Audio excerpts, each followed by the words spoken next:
हाँ, एक vegetable cutter बिल्कुल टाइम पे डिलीवर करना। Discipline is important. तुम हॉस्टल नहीं गई?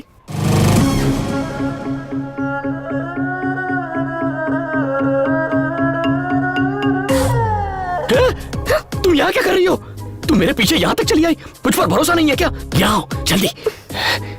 मेरी भाभी और उसकी बहन यही है। वही तो पता लगाने में यहाँ आई हूँ। मुझ पे यकीन क्यों नहीं करती? अगर उसने देख लिया तो भाभी को बता देगी और मेरी गर्लफ्रेंड को देखकर उसे बहुत दुख पहुंचेगा। अच्छा, तुम्हें तो उसकी फीलिंग्स की बड़ी चिंता हो रही है। तुम दोनों के बीच कुछ चल तो नहीं रहा ना? चलो बुलाओ उसे। ओ भाभी की बहन, बाहर आ। पागल हो क्या? वो बाहर नहीं आएगी। अच्छा तो ये बात है, तुम्हारी इजाजत के बिना नाटक हम कॉलेज में भी कर सकते हैं। प्लीज देखो, वेजिटेबल कटर ऑनलाइन लेना है, कैसे? क्या चल रहा है? अब वो दीदी ये मुझसे पूछ रहा था कि ऑनलाइन शॉपिंग कैसे करते हैं। हाँ।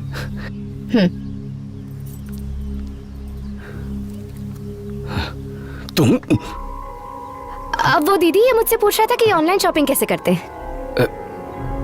दीदी? तुम बहन हो? तुम ही हो? चीनी? इतना बड़ा गेम?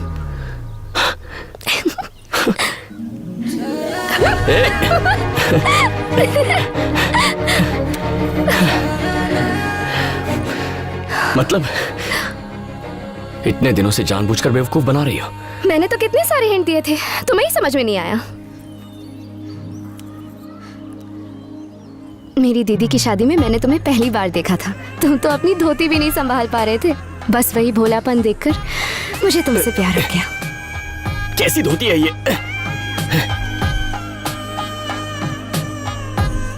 मैं तब से ही तुम्हारा पीछा कर रही हूँ और हर साल छुट्टियों में मैं तुमसे तुम्हारे घर मिलने आया करती थी, लेकिन तुमने तो मुझे नोटिस ही नहीं किया। मतलब मैंने 4 साल वेस्ट कर दिया। कोई बात नहीं, अभी भी 4 महीने हैं।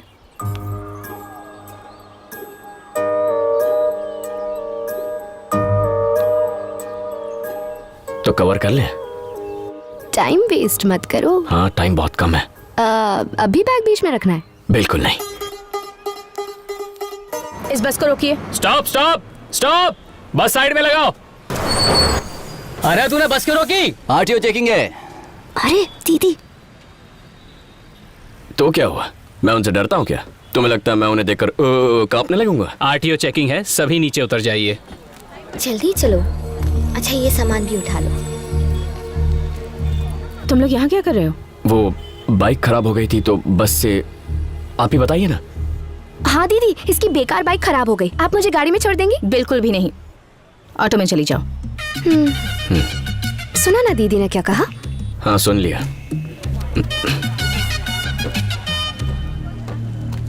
मैडम, बिना पेपर्स देखे आपने सबको क्यों उतार दिया?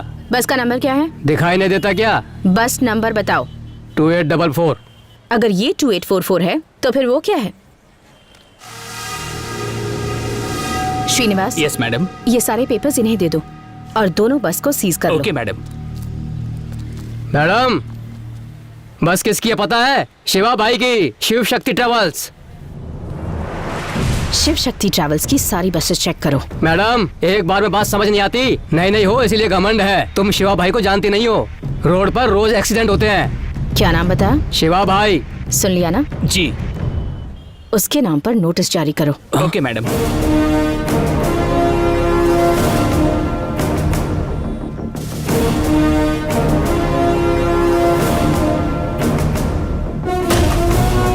वो जो नई लेडी आरटीओ आई है वो हमारी बसें सीज कर रही है। अगर ऐसा ही चलता रहा तो एक भी बस हमारे पास नहीं बचेगी। उसे दिखाना पड़ेगा कि आप कौन हैं।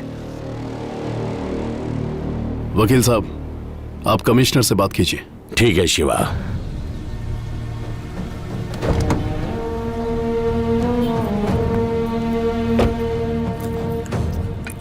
Good morning sir. ये सब क्या हो रहा है? मैंने सुना यहाँ जो बसें चल रही हैं तुमने रोकने पे तुली हो। ए, मिर्ची किधर है? अभी लाया सर। सर, 3 महीने पहले हाईवे पर बस में आग लगने से 40 लोग मारे गए थे। मैंने उस ट्रैवल्स की हिस्ट्री चेक की और रिपोर्ट बिल्कुल अच्छी नहीं है। नहीं है तो क्या? शिवा की बसेस ऐसी ही हैं। वो आदमी पागल है। वो कब क्या सोचता है कोई नहीं जानता। हमें ही एडजस्ट करना होगा। नो सर, ये आम जनता की जिंदगी का सवाल है। तुम औरतों की यही दिक्कत होती है। कभी मर्दों की कोई बात मानी है? मैं तो बस अपनी ड्यूटी कर रही हूँ सर। तुम्हारी ड्यूटी क्या है मैं जानता हूँ। एक सरकारी नौकर का यही काम होता है कि अपने सीनियर्स की बात माने। सर आप मेरी बात तू अपनी बकवास बंद कर। अब मेरी बात सुन, शिवा की बसेस कल सुबह से रोड पर होंगी। चलो अब जाओ यहाँ से। चाय किधर है? लाया सर।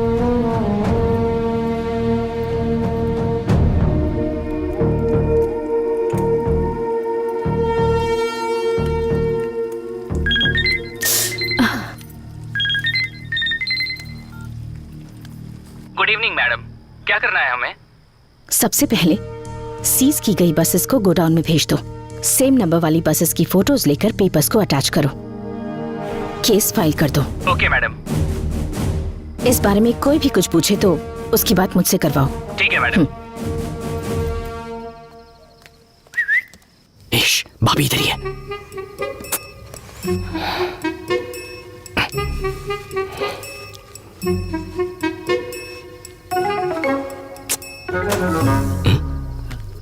ये लाइट को क्या हुआ? अरे क्या कर रही हो?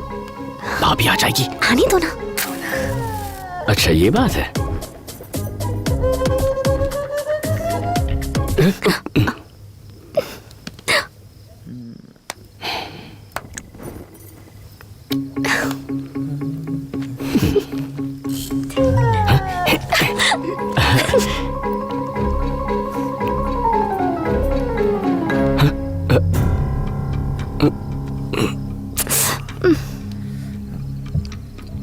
क्या हुआ, रहने दो ना। तुम्हारी दीदी आ गई।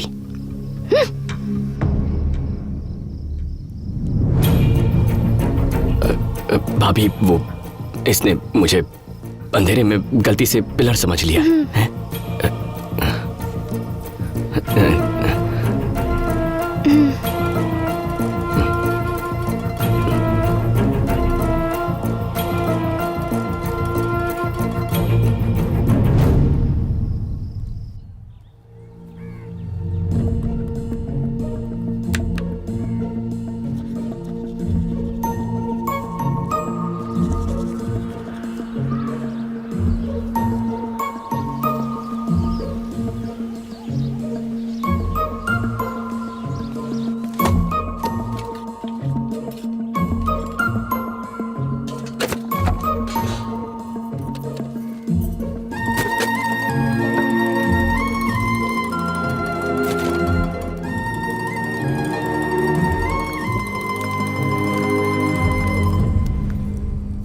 कॉल डिस्कनेक्ट कर दो।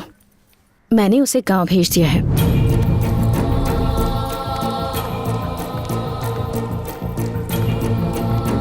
इस लव शक पर अपना टाइम वेस्ट करने से अच्छा होगा कि तुम इस वक्त अपने करियर पर फोकस करो, समझे?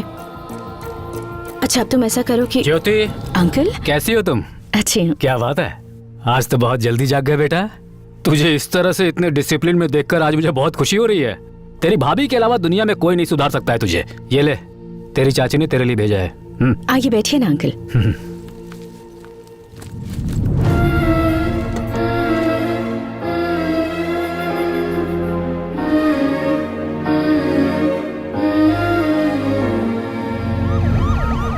ये पुलिस क्यों आई है? लगता है उस ऑफिसर ने कमिश्नर की बात नहीं मानी, केस फाइल कर दिया है। वारंट इशू हो चुका है। पुलिस को मैं संभालता हूँ, उस ऑफिसर को आप संभालिए। हमने पूरी कोशिश की पर वो बहुत स्ट्रिक्ट है भाई। ये लेडीज सेंसिटिव होती हैं, प्यार से हैंडल करना पड़ेगा। यही तो बात है भाई, ये औरतें अपने पति की नहीं सुनती तो हमारी क्या सुनेंगी? मैं संभालता हूँ। ठीक है बेटी, मैं चलता हूँ। अंकल कल चले जाइएगा, आज रुक जाइए। नहीं बेटी, ये पेपर्स हैंड ओवर करने हैं ना, चलता हूँ।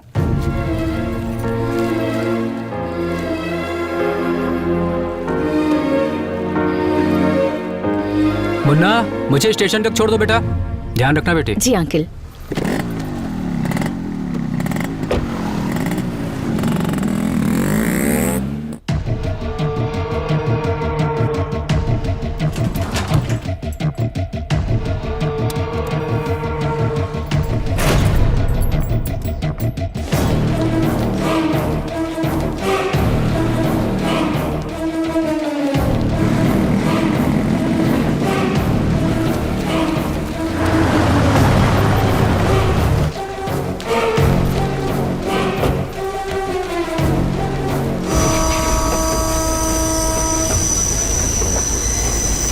क्या सोच रहे हो Munna?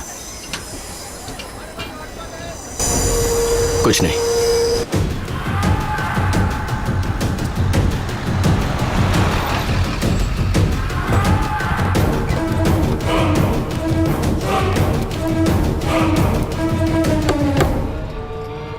Excuse me ma'am. Come in. Shiva, Shiv Shakti travels.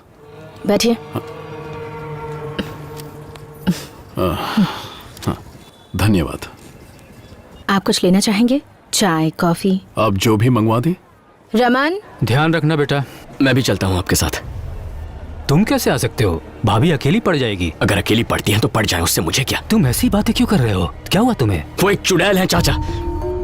शादी होते ही भैया को मुझसे दूर कर दिया, यहाँ लाकर नौकर बनाकर रख दिया है, और अब पल्लवी को भी मुझसे दूर गांव भेज दिया है।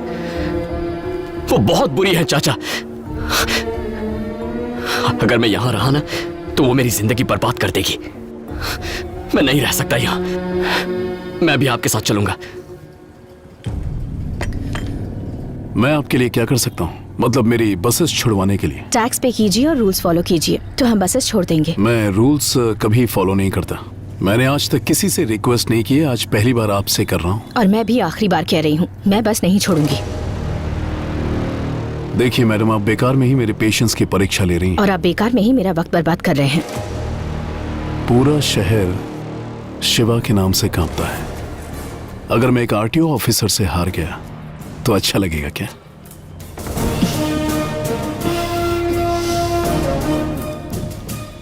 आप जानते हैं, ये पूरा डिपार्टमेंट ज्योति की बहुत रिस्पेक्ट करता है। अगर मैंने कॉम्प्रोमाइज कर दिया तो वो अच्छा लगेगा क्या? अगर कभी किसी को न समझ सको तो चलेगा बेटा, पर किसी को गलत मत समझो।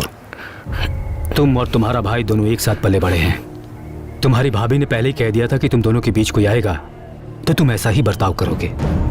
शादी के बाद तुम्हें इसलिए दूर नहीं भेजा कि वो तुम्हें पसंद नहीं करती। तुम्हें मेरे पास इसलिए भेजा ताकि तुम अपने पैरों पर खड़े हो सको। यहाँ पर तुमसे काम करवा कर वो तुम्हें नौकर नहीं बनाना चाहती थी, बस ये चाहती थी कि तुम अपनी जिम्मेदारियों को समझ लो। पल्लवी को तुमसे हमेशा के लिए दूर करने के लिए यहाँ से नहीं भेजा, बल्कि इसलिए भेजा कि तुम दोनों एक हो सको। तुम्हें पता है उसने मुझे यहाँ अचानक क्यों बुलाया? वो अपने पापा की दी हुई जमीन कम दाम में बेचना चाहती है ताकि तुम सेटल हो सको और मैं पल्लवी के पापा से उसका हाथ तुम्हारे लिए मांग सकूं।